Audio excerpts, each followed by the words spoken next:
Because if we spend our time just complaining and, oh, woe is me, guess what? That will always be our reality.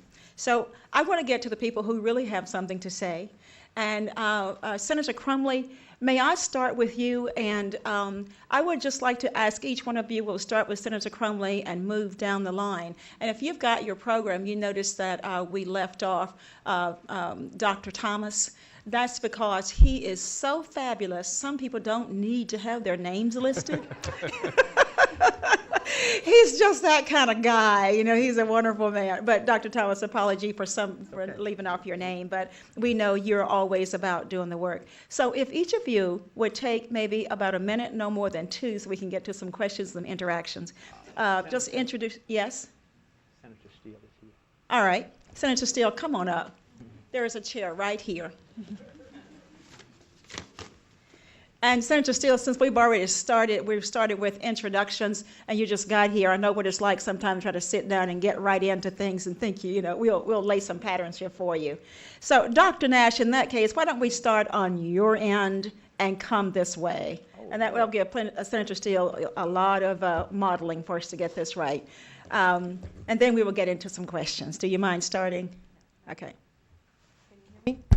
Okay. My name is Dr. Corshell Nash, and I am Medical Director at the Arkansas Minority Health Commission. I'm also on faculty at the College of Public Health in Health Policy and Management and in the College of Medicine, where I'm also a practicing physician. So I wear a lot of different hats, but I think that it brings a unique perspective to minority health, because not only am I a healthcare provider, but I've been a patient, and I'm a minority, and I've experienced some of these disparities, and yet here I am. So I think to answer your question about what I hope from this is to continue to be, not only myself, but the Arkansas Minority Health Commission, but to continue to be a catalyst for change, to address these issues by bringing many of our colleagues here, and many more than us in the room. I see lots of our partners here, but to really have some systematic change to eliminate the disparities that we see across the board. Hello, I'm Eddie Ochoa. I'm a general pediatrician by training, and I'm on the faculty with the College of Medicine, where I'm an associate professor in the Department of Pediatrics.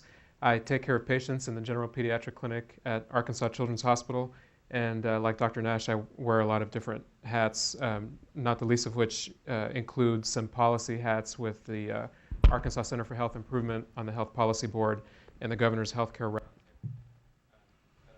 for almost a couple of years, as my microphone cuts in and out.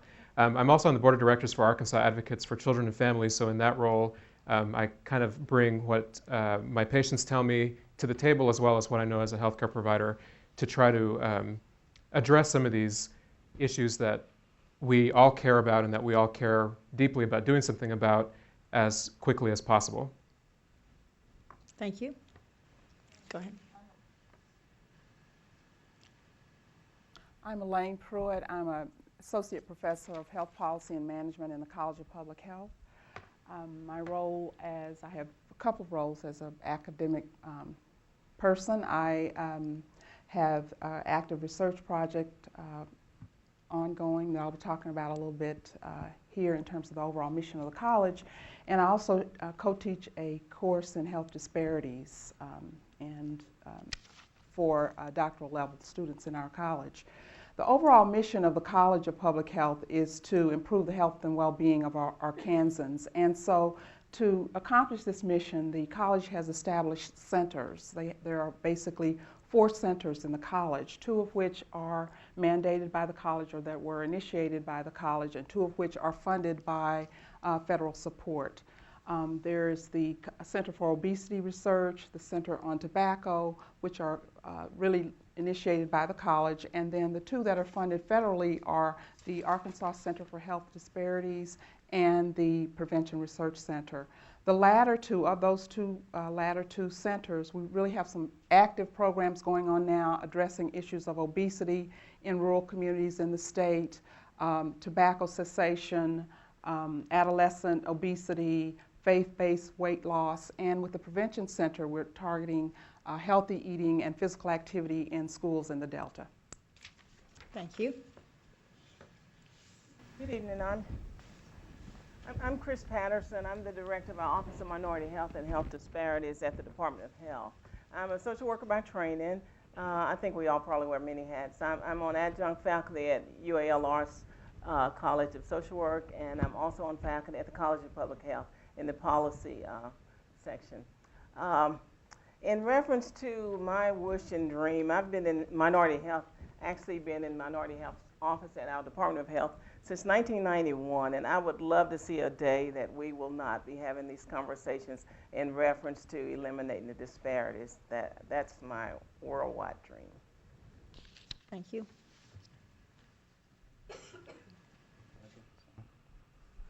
Did we give you a mic? Yeah, you gave me a mic, even though Okay. my name is not on fire. Okay, so we're going to have a lot to make up for if we didn't give you a mic. I'm Billy Thomas, and I'm here representing the AMDPA, which is the Arkansas Medical, Dental, and Pharmaceutical Association, and I'm the current president. And I'm also the newly appointed Assistant Vice Chancellor in the Center for Diversity Affairs. So there are a lot of things that we do in combination with the AMDPA. The center, I don't want to drift off too much on the center, but we do a lot of things that have to do with workforce, and that's really what we primarily do. I wanted to tell you a little bit about the AMDPA. The AMDPA was founded in 1893, so it's 117 years old. And I think that's important because, if you look at where we are now with healthcare, we're still struggling.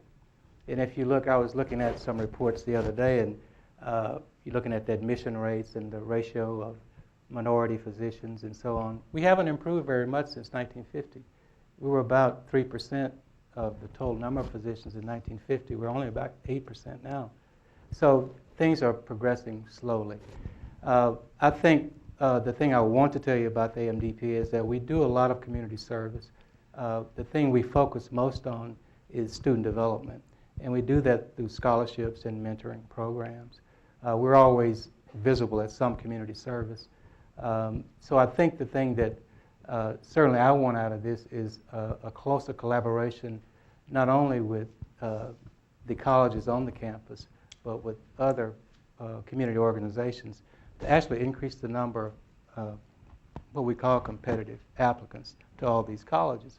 So that's really what my primary goal is here. And as I said, there's some other things that we do in the center that are targeted towards making a better candidate, so to speak, but those are all programs.